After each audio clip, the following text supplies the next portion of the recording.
I, 38M, am sitting in an airport lounge in my home city, sipping a ridiculously overpriced whiskey. My phone is buzzing itself into oblivion on the table beside me. I'm ignoring it. The calls are all from an international number, but I have a pretty good idea who is on the other end. Here's the thing. 2 days ago, I thought I was on top of the world. My wife, Mary, 35F, and I landed at a stunning, all-inclusive resort for our 10th anniversary. We're talking private villa, infinity pool, the works. I've been saving for this for years, a grand gesture to celebrate a decade together. Things have been a little rocky, maybe. A bit of distance. She'd been spending a lot more time on her phone, quiet little smiles at texts from her work friends. I chalked it up to stress. Her new marketing job was demanding. I figured this trip, this complete escape, would be the perfect reset button. Last night, we had a candlelit dinner on the beach. The sky was clear, the stars were out. It was perfect. I was about to give her gift, a custom-made necklace with 10 diamonds, one for each year, when she put her wine glass down. Mary, James, we need to talk. My stomach dropped. That's never the start of a good conversation. Me? Okay. What's up? Mary, I don't think this is working anymore. She wouldn't meet my eyes, just stared out at the ocean. I want a divorce. It felt like a physical blow. A decade of my life, summed up and dismissed between the appetizer and the main course. I just stared at her. The sound of the waves suddenly felt deafening. Me? You're telling me this here? Now? On our anniversary trip that I paid for? Mary, I thought it would be better to do it on neutral ground. Less messy. She finally looked at me, and her expression was just indifferent. I've been unhappy for a while, James. I've met someone. Of course, she had. The work friend. It all clicked into place. The late nights, the secret smiles, the coldness. She didn't just want a divorce. She had already moved on and was using my grand gesture as her exit stage. A weird sense of calm washed over me. The hurt was there, a deep, gut-wrenching ache. But on the surface, it was like a switch flipped. All emotion just ceased. It was pure, cold logic. Me? I see. Well, if the marriage is over, it's over. Why wait? I stood up, left the uneaten food, the unopened gift box, and walked back to our villa. She didn't follow. I packed my bags. Quietly. Methodically. Then I went online. Asterisk her flight. Our return flights were booked on my credit card. It took less than 5 minutes to log into the airline's website and cancel her ticket. The confirmation email was a beautiful thing. Asterisk the hotel. The entire 5-night stay, all-inclusive package, private villa. Everything was secured with my American Express. I walked down to the 24-hour reception desk. I explained that I had a family emergency and had to leave immediately. I settled my portion of the bill up to that point. I made it very clear that my wife, Mary, would be remaining for the duration of the booked stay and would be responsible for all further charges, including her own final bill. The receptionist, a very polite young man, noted it all down. Her name was now the sole name on the hook for that very, very expensive villa. Asterisk communication. I blocked her number. Then I powered my phone off, took the shuttle to the airport, and bought a one-way ticket on the first flight out. I landed about an hour ago. Turned my phone back on. A flood of texts from Mary, escalating from confusion. James, where are you? To panic, my key card isn't working for the main gate. To pure rage. They said you left.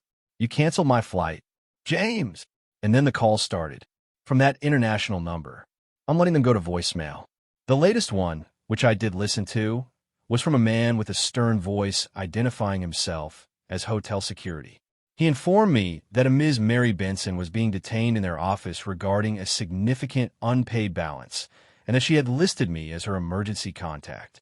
I just took another sip of my whiskey. She wanted neutral ground. She wanted to be less messy. I simply gave her what she wanted and removed myself from the equation. She's a big girl. She can figure it out. Update 1. It's been a week since what I'm now calling the Great Escape. The dust hasn't settled. It's been kicked up into a full-blown tornado of entitlement. Thanks for the support, by the way.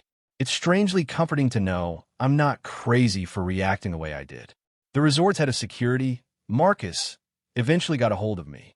He was professional but firm. Mary had run up a bill of nearly $8,000 after I left, spa, wine, room service, and then refused to pay, claiming I was responsible. When her cards were declined, she apparently caused a huge scene until her sister, Nancy, 32F, and her parents wired the money to stop the resort from involving the local police. Mary got back a few days ago. The night she did, there was a pounding on my door around 11 p.m. It was Mary and Nancy. I had already had the locks on my house, a property I owned before we were married, changed. Mary, sobbing, "James, let me in. Please. We need to talk." Me, through the door. "You set the terms, Mary. No talking. You want a divorce. I'm giving it to you. All communication can go through my lawyer." Nancy, "Don't be an animal, James. Her clothes are in there. Her whole life is in there." Me, "She can arrange a time with my lawyer to have a police escort retrieve her personal belongings. She is not setting foot in this house again." The entitlement was staggering. They genuinely believed she could detonate our marriage, announce she had a new man, and I would just let her stay in my house while she figured things out. After they left, the real retaliation started. This morning, I got a call from my boss. Apparently, an anonymous source had emailed our HR department yesterday, claiming I was emotionally unstable, prone to erratic behavior, and had abandoned my vulnerable wife in a foreign country, suggesting I was a liability to the company. The email was signed by a concerned friend. My boss, thankfully, is a good man and has known me for years. I calmly and briefly explained the situation. He decided and said, "Family law is messy. Just keep it out of the office." The complaint was dismissed, but the attempt was noted. They weren't just mad. They were trying to ruin my livelihood because they didn't get their way. This isn't about simple revenge anymore. This is about self-preservation. Final update. It's been 6 months. The divorce was finalized last week. The war is over, and it ended not with a bang, but with the quiet, satisfying click of a courthouse filing. Mary and her family did not go down without a fight. The smear campaign was vicious. Mutual friends got bombarded with a highly edited version of events where I was a cruel, controlling monster. I lost a few of them. Good riddance.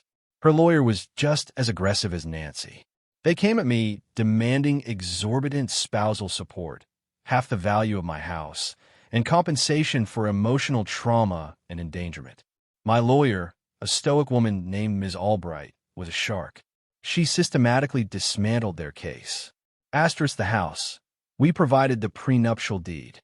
They argued Mary contributed to its upkeep. We provided bank statements showing I paid the mortgage and all utilities from my personal account for the entire decade. Case dismissed. Asterisk. Spousal support. They claimed she was a dependent housewife. We provided her employment records and evidence of her affair with her co-worker, Christopher. Ms. Albright argued that her choice to end the marriage to pursue another relationship negated her claim for long-term support beyond a short, rehabilitative period. The judge agreed. Asterisk the endangerment and HR claim. This was their big play. They tried to paint me as a villain. Ms. Albright presented the timeline and then produced the anonymous email sent to my HR department, pointing out the timing and unique phrasing matched Nancy's earlier accusations. She argued that the only person engaging in malicious, endangering behavior was Mary herself by attempting to get me fired. The judge's face was a picture. The real kicker was when Christopher, the new man, was deposed. It turns out he was also married, and his wife had discovered the affair.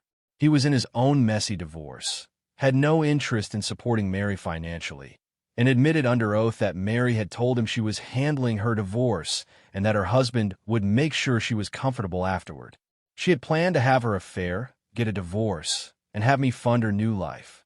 Facing the likelihood of having to pay my legal fees, Mary was forced to settle. The final settlement was brutal for her. She got 2 years of minimal rehabilitative alimony, contingent on her proving she was actively seeking full-time employment. She had to pay her own substantial legal fees. The day she came for her stuff was the last time I saw her. She stood in the driveway, thin-lipped and furious. As they packed the last box into Nancy's car, Mary looked at me. "Mary, I hope you're happy. You've ruined my life. Me? No, Mary. You made your choices. I just let you live with them. I closed the door. I heard through a former mutual acquaintance that her life unraveled. Christopher wanted nothing to do with her once she became a financial liability. She's living in a small apartment an hour away, working a low-level admin job. Her grand romance turned to ash, and the comfortable life she took for granted is gone. As for me, the last 6 months were hell. But now, there is peace. I sold the anniversary necklace and used the money to book that solo trip I was thinking about. Somewhere quiet. My revenge wasn't loud. It was simply allowing the consequences of her actions to land squarely on her shoulders.